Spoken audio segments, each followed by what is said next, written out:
What's up guys, welcome back to another YouTube video, and on today's video I'm going to be doing a breakdown of the match between Betis and Real Madrid. I'm going to be taking a look at the goals to see if they were scored due to good team play or poor defending. Without further ado, let's get into the video. So this is the first goal scored by Real Madrid. The play starts off with Rudiger having the ball in this position. Betis are playing a deep line. Pretty much the whole team is back. We can see 1, 2, 3, 4, 5, 6, 7, 8, 9, 10 plus the keeper. The whole team is back behind the ball. They're in sort of a 4-4-2 shape, or we can say maybe 4-3-1-2.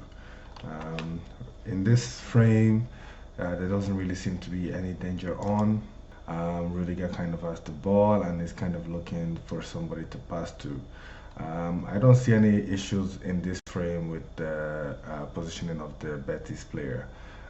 Maybe this player here is kind of ball watching, could try shot on the passing lane into Vini, and maybe this player here could also push a little bit to the right, but then that's going to have a big gap for Brahim in here. So overall I think they're in a position here to kind of stop any potential threat that comes. So let's see how this play advances. So Rudiger plays the ball into Mbappe, and it takes a very nice touch. And this wasn't very easy because in my previous videos, I've made a very clear point about, when players have the ball and, the amount of space they're given. And you can see here that Mbappe doesn't have a lot of space. The Betis players are really tight on him. So, his touch really had to be very good here, and it was, But he gets the ball, he's able to turn and put up his head. Now, after he receives this ball, he has Rodrigo out on the wing here. So he can play this ball through to Rodrigo. This fullback is in the perfect position to track this run if that goes wrong. The two center backs are in a good position, but you have Brahim in the middle of them here. So Mbappe could have also played this ball through if Brahim made a run in this direction. Right now, this number 7, I think that's Anthony the GOAT. So you can see that he's technically dropped back to Mark Mandy. So this is the fullback of Betis. He's pushed infield to kind of make this area of the pitch congested. But you can see here that even though Anthony is back defending, and I've made a case of this, situational awareness is very important in football. You need to be constantly, because things happen in the space of a few seconds, and at the top level, you see Messi do it, you see Ronaldo do it, you see the best players do it. They're constantly looking around, scanning the area of the surroundings to see who's in them. And in this moment, in this position, you can see that Anthony, even though he's back, hasn't got eye on Mendy. So if Mendy makes any sort of run here, and there's a big gap here, so if Mendy makes any sort of run here, Anthony isn't going to be able to react in time. So as you can see, Mbappe gets the ball, turns to come and drive inside. Now this fullback is kind of in no man's land here, because it's pushed so far infield and it's pushed so far up. There's just a big gap here. This number 5, he's got eyes on Brahim, so he can't really see the threat in behind him here. And this center back was also kind of doubling up on Brahim here to make sure that he doesn't get a run through. Also watching Mbappe, so you can see here that you have about 1, 2, 3, 4, 5 Betis players here. So they've kind of overloaded this side because the attack was on the right, and I'm sure they're probably expecting the ball to get played into Rodrigo.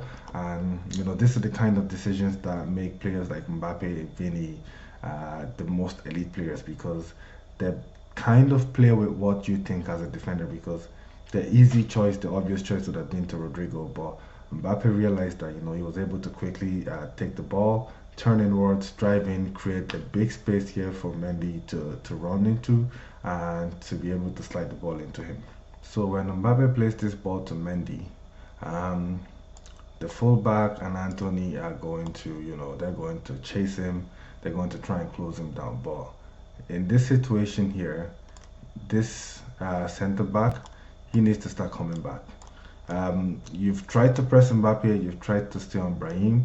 You were not able to get the ball. Mbappe's played this ball into to Mendy, and this happens in the split of a second ball. You need to start coming back here because Mendy is either going to shoot, but if that's the case, that's between Mendy and your keeper. There's nothing you can really do about that.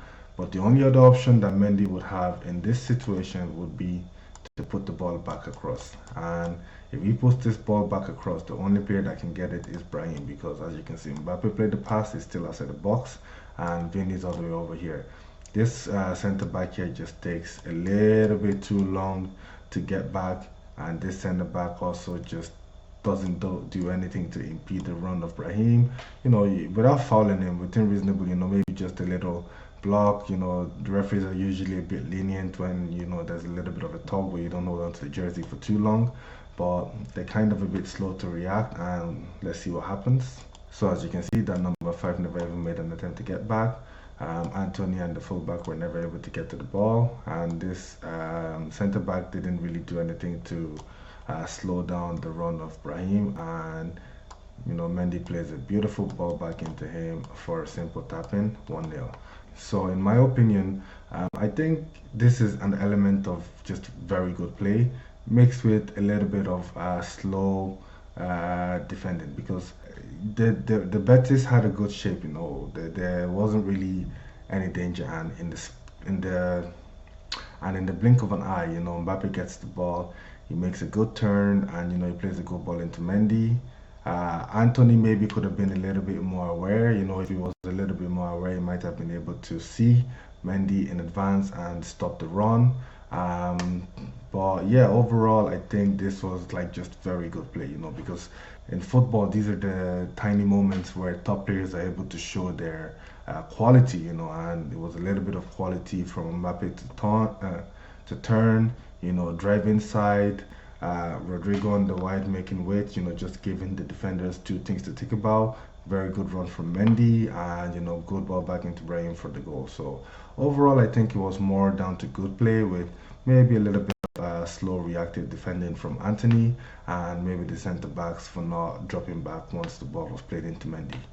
Okay, so we're going to go on to the next goal. Okay, so this is the equalizing goal from Betis. This was a lovely ball whipped in by Isco.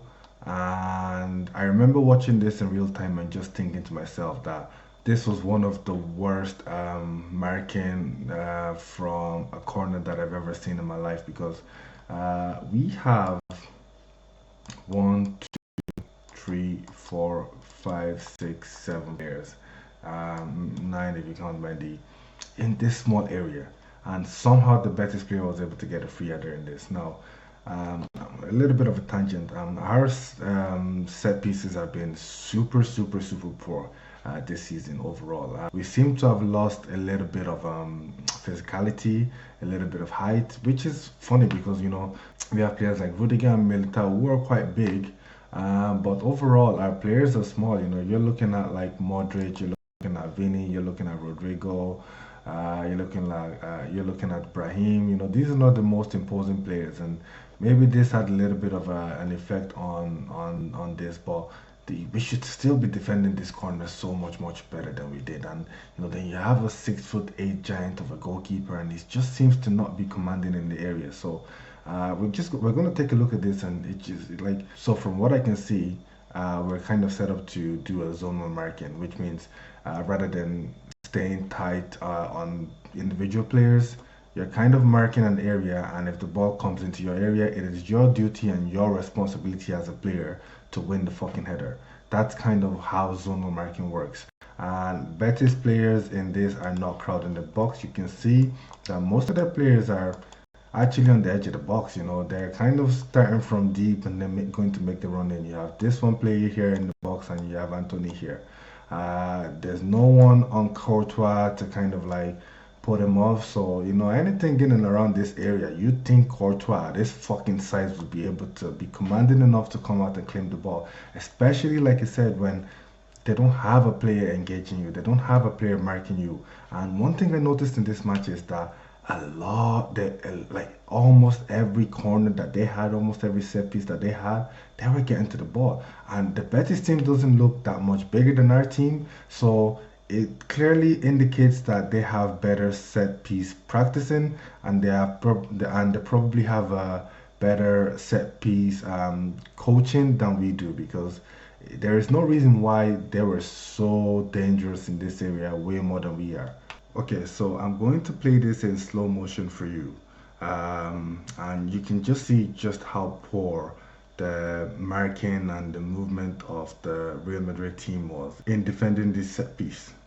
Okay, so we have one, two, three, four, five players here, and there's two Betis players. You have three Betis players here versus two Madrid players, and you can see that they're starting to make a run into the box. They're trying to get into position, but let's see what happens when this ball comes in from Isco.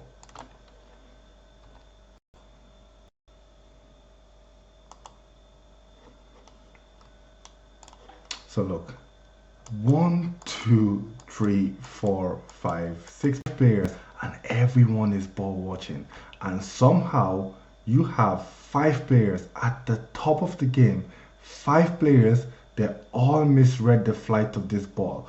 Only the Betis player, only the Betis number three, was able to realize that, oh, this ball is coming a lot deeper than it looks. And rather than following them, he simply takes a step back. Now, Courtois can see this ball. He can see, like, he has eyes on this ball. So he can see the direction of the ball. He can accurately judge the flight of the ball. But all five, six Real Madrid players, like, this is not what zonal marking is. This isn't how you zonal mark.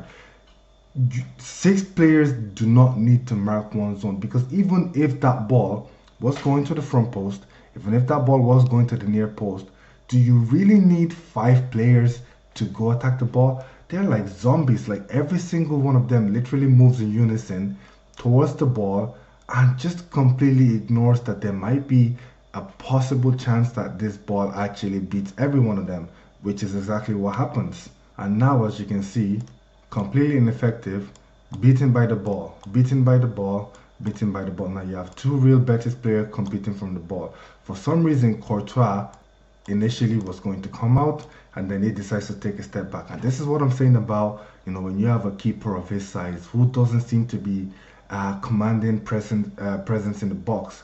Like for the size of Courtois, he's really really bad at set pieces. Like it doesn't, like, you would think like he should be able to judge the flight of this ball, and he should be coming out to clear this ball, getting a punch to this ball. It's a very very good ball whipped in by Isco, don't get me wrong, but this was just the most bizarre piece of defending that I think I've seen this season, because players at this level, you're talking players that have won multiple Champions League, like multiple league titles, and you can have bad games, but this level of complacency in defending corners it's just simply baffling to me. And maybe this indicates that maybe the players are not training as well as they could be in this kind of situations, because how five players all misjudge the height of the ball is baffling to me.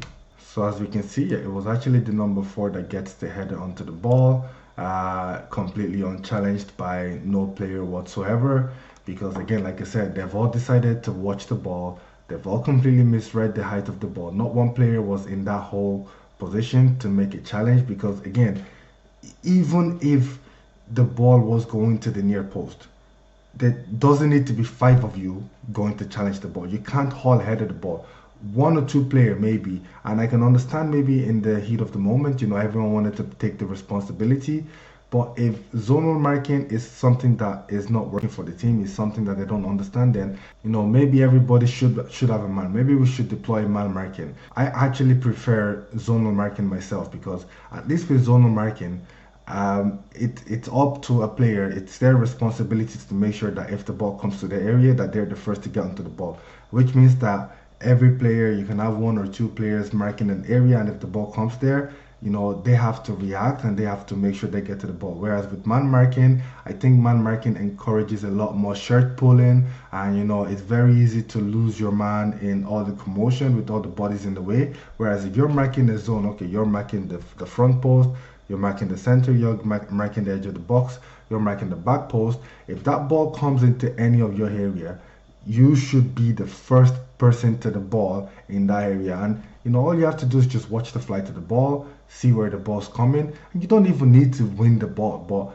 if anybody had jumped with this number 4, if anybody had made any sort of just challenge, maybe a little block, it makes the chance way more difficult for him to score, because just having that body in the way, there could be a ricochet, something could happen. But he gets a completely free header, and there is no one in that zone, there's no one there. And then again, as I've said before, I miss the days in football where you put your shortest players on the line, because I've seen maybe you're thinking, oh, we can spare 2 extra players to go in this box, but the real Betis players don't have more players in there. With 1 player taking a corner, you have maybe 2 people sitting back to defend. They probably have like 5-6 players in the box, and we have 10 outfield players. We could spare 2 of our shortest players who are not doing anything. Modric is not doing anything in this fucking picture. He's not marking anybody. He's not making any challenge. Rodrigo's completely useless here. Vasquez is about 5'4". You could spare these players to stand on the line. Then you have your tallest players like Mendy, Rudiger, Tchouaméni, and you can have them along with maybe like Vini, Rodrigo. You could even have Mbappe back here. And if you get on the counter, you can have Mbappe and Vini lead the counter. But I really think that this is a tactic that, we need to start deploying. We need to start putting players on the line, because let's see where this ball is headed. So in this situation, the ball was actually headed directly at Courtois. So, he gets a hand to it. Could he have done better? I'm not really going to blame him in this situation, because that header was from such a close range, and all the player really had to do was get a little bit of power on it and get it on target. And it's going to be always very difficult, especially because in that situation as a keeper, you're trying to wait until the last minute to see if the player is going to put the ball to your left or to your right. So your reflexes, your reaction, you're basically delaying yourself until the last minute to see where the ball's going. So I'm not really going to blame Courtois for this. Maybe in this situation, having a player on the sides may not have helped, but this was still very poor defending. This was just awful defending. Like, this is the kind of goal that you should see being considered in the lower levels of like football, in like the championship, maybe like League 2, Segunda division. But at the top level, this is just poor marking. There is no excuse for this. There is absolutely no excuse for this. This should have been defended so much better. Okay, so we're going to move on to the second goal by Real Betis, which is the winner. Okay, so this goal starts off with Isco having the ball on the wing here, and he's been, shepherded and tussled with by Alaba. You have a Real Betis player here making a run ahead of him. Vasquez is out of position as per fucking usual, and you have Rudiger who sees this player, and he's kind of tracking the run of this player, and he's trying to mark him because he's thinking maybe this ball's gonna go get played on the line to this player. Now, in this goal, and I remember saying this in real time while I was watching the match, this goal is completely the fault of Tchouaméni. This goal is 100%, 1000% the fault of Tchouaméni, because in this situation, Rudiger cannot see this player. He can't see this Real Betis player. All he can see right now, because there's a counter attack happening, is that there's a player here that's looking to make a run here, and this ball will get played down the line. But the speed that Tchouaméni he just crawls back. He just absolutely, and then he notices himself that maybe, because here, number one, what you could have done is maybe give a shout out to Rudiger and tell him, come inside. If you tell Rudiger to come inside here, that stops this passing lane. It stops this pass here, and you can see that Mendy Mendy doesn't really see any danger on here. And he knows that Anthony or whoever this player is here, and I think that is Anthony, he knows that he's behind him here. So he's trying to watch this man, and there is no real point in him running all the way over here because by the time he makes the space over here, there is nobody. Look, and I know this is Vinny's position. There's nobody back to mark this player. There's nobody back to cover him. So he can't make this running worse because there's nobody here. We have Modric over here. Again, he's coming back, so I can't really blame Modric here because, he is trying to get back, to cover the space. But Germany just lazily takes forever to get close to this player here, and that's your responsibility. You're the defensive midfielder. You're the holding midfielder. These are the kind of gaps that Casemiro covered masterfully. You had Casemiro and he was in multiple places at once, and Casemiro wasn't fast, but somehow Casemiro was just always there. He always knew where to be. He spots dangers like this. He's able to read situations like this very quickly to cut out this. 9 out of 10 times, Casemiro cuts out this attack. Tchouaméni doesn't react quick enough, and let's see what happens. And now, in a millisecond, Tchouaméni went from being this close to his man to this much of a gap between his man. Now look at the huge gap between Tchouaméni and this player. Like, how at this level are you not fucking realizing this? I don't get it. Like, what are you being coached on? You're getting paid 100 and something, 200 something thousand a week. And I'm the kind of guy, I defend the players. I defend the players. I've defended Tchouaméni many times when people have criticized him for being a bit slow, for being this and that. He's had to fill in on so many occasions, being played out of position. And today you're playing in your natural position. You're playing in the holding midfield position. Yeah, as Halaba got sucked in and left a huge gap, yes. But Tchouaméni, this is your job. This is your main job. You're not effective at progressing play. You're not a creative player. You're not a Ceballos. You're not a Cruz.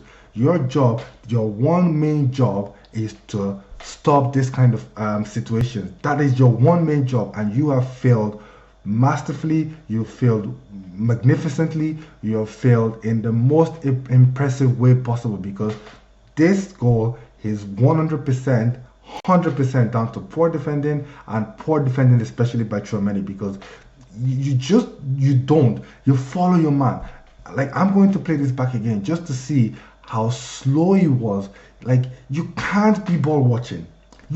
At the top level, it reminds me of the match that I think pretty much got Kovacic sold from Madrid, when he absolutely left, I think, the danger man. I think he was being told to mark Messi.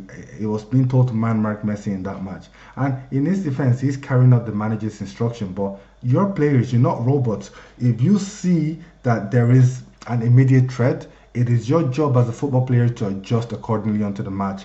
If your manager says man mark Messi, you man mark Messi. But if you see that in this situation, there is another potential danger and you're the closest player to stop it, you have to, as a player, be able to adapt to that situation. And I think I remember Kovacic just leaving a huge gap in the midfield just because he was man-marking Messi, and I think it was either Rakitic or Iniesta, but I think it might have been Rakitic that just gets a complete run and goal. And Messi still ended up scoring in that play. So I'm going to put this back, and you're just going to see just how lazy, how slow, and it looks like he even has his hands out here trying to, I don't know if he has his hands out or if he's just trying to run back, but seriously, like, just look at the lack of awareness in this situation. Look at the lack of judgment, the lack of character, the lack of situational awareness.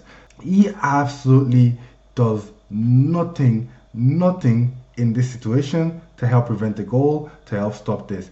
And Isco plays a lovely ball in through to this player here. Rudiger has to now make a U-turn with his body and try to cover this gap, but unfortunately he's not. He's also kind of playing with a little bit of an injury. He has the bandage, and you can tell that he's not maybe quite match fit, because I've seen Rudiger and he's quite quick.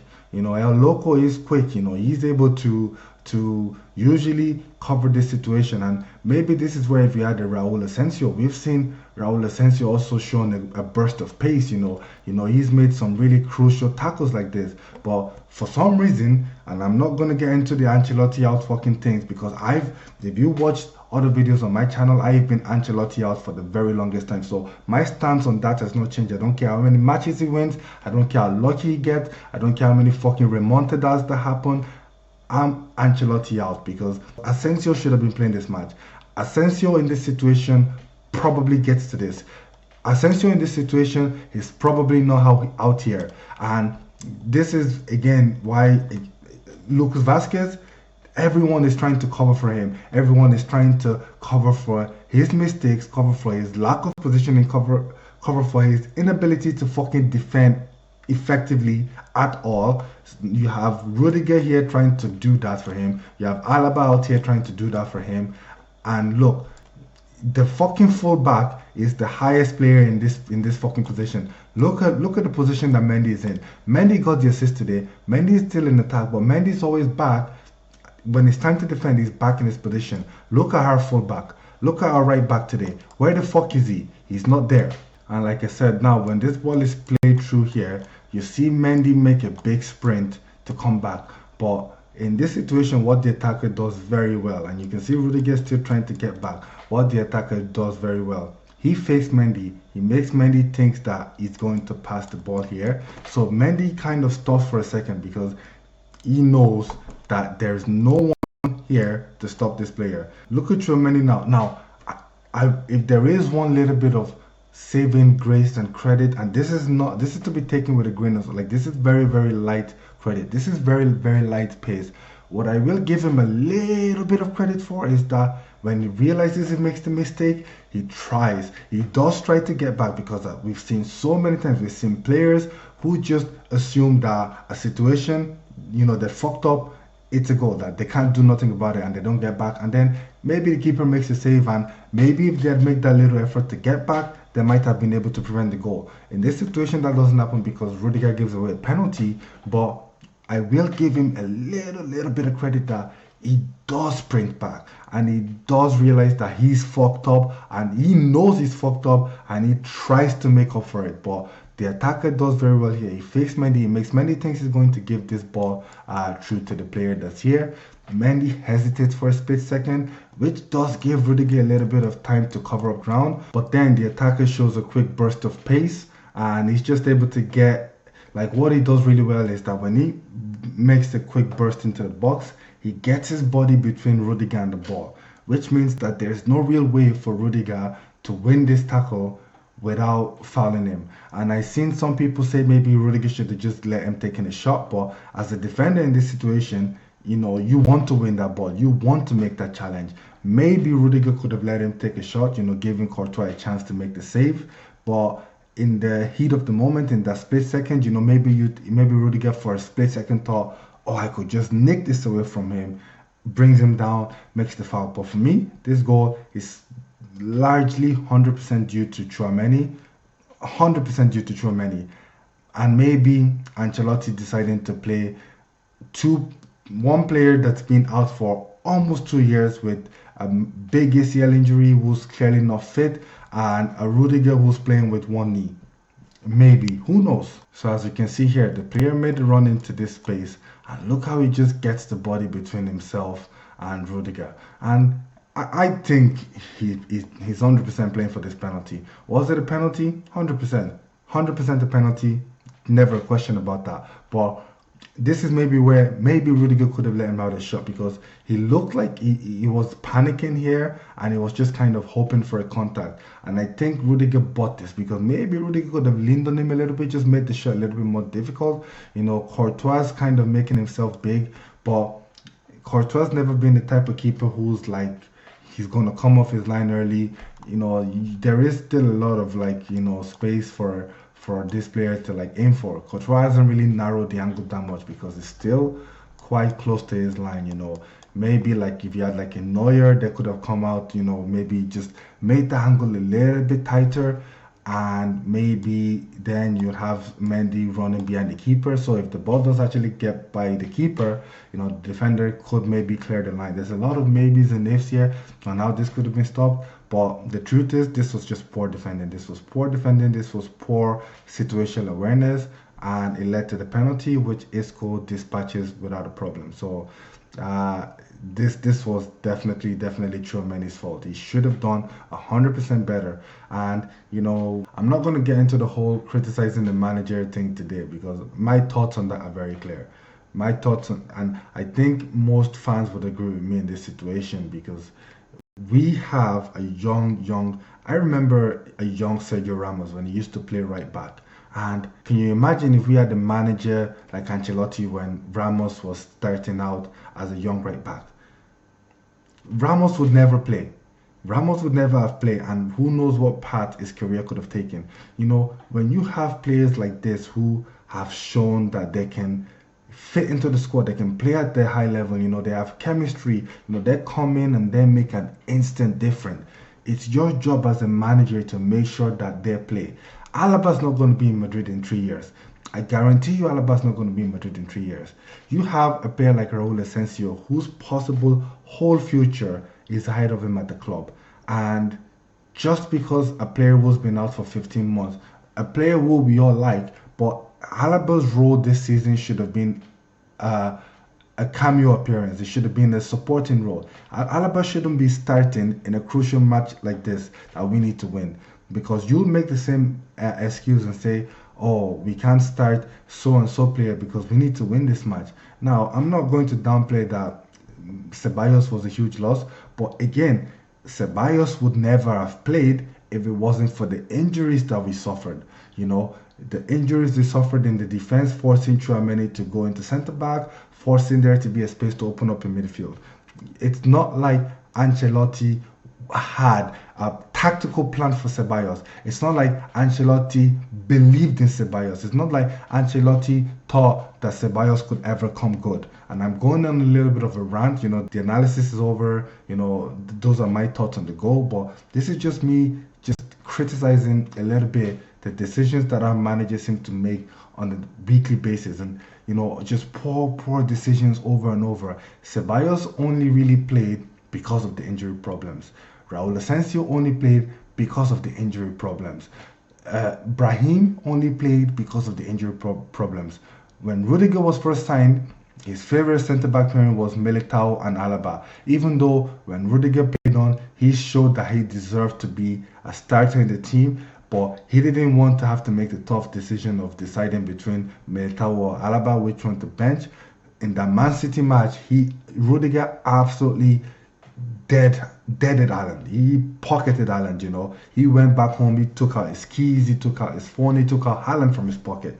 But yet my man Ancelotti decided, in the next match, you're going onto the bench. The only reason, even Rudiger, nowadays when you think of Rudiger, is synonymous with Real Madrid. He's a leader in that centre back. But the only reason he's playing is because both Militao and both Alaba suffered 2 ACL injuries, sidelining them for the whole season. That's the only reason Rudiger's playing. It's the same thing with Asensio, the same thing with Ceballos, the same thing with so many of our players. And yes, the thing is, these players, when they're called upon, when they're called upon, they deliver. Maybe, who knows, maybe Vallejo could have been a decent option. Maybe could have been a natural type player, He might not be, starting for everything, but how would we know? He never plays. He never plays. He's a natural centre back who never plays.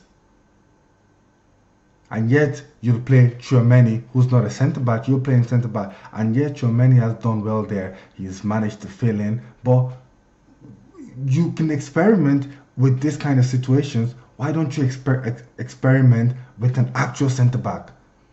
And then he has a nightmare of a game. Then you can say, what, fair. I tried it. It didn't work out. Anyway, I've kind of gone off topic, but that's why I left this part to the end of the video, because this was just on my mind. It's been pissing me off for a while now, and when you criticize, people get on your back. They say, oh, who are you to criticize, da da da da. You don't need to be a professional football player to have an opinion. You don't need to be a professional football player to be able to have an opinion on these things. We can all see what's happening with our eyes. Everyone might have different interpretations of it, and that's completely fine. Everyone's opinion is valid to a certain degree. You're allowed to have your own opinion. But for me, Ancelotti has done all he can for Madrid as a club, and I don't care if he manages somehow to win the league again this season. I think this should be the end of the road between him and Madrid. I think it's time for a new manager. It's time for fresh ideas. And yes, there needs to be some investment into the club, especially at the back. Maybe the training regimen needs to change as well, because we are having, it is very, every team has injuries, but it's just very, very weird how we seem to every season consistently have multiple defenders out for season with out with season long injuries. That's not normal, and something needs to be looked into in there because that's not normal. Thank you very much for watching. Please like and subscribe if you like the video. Peace.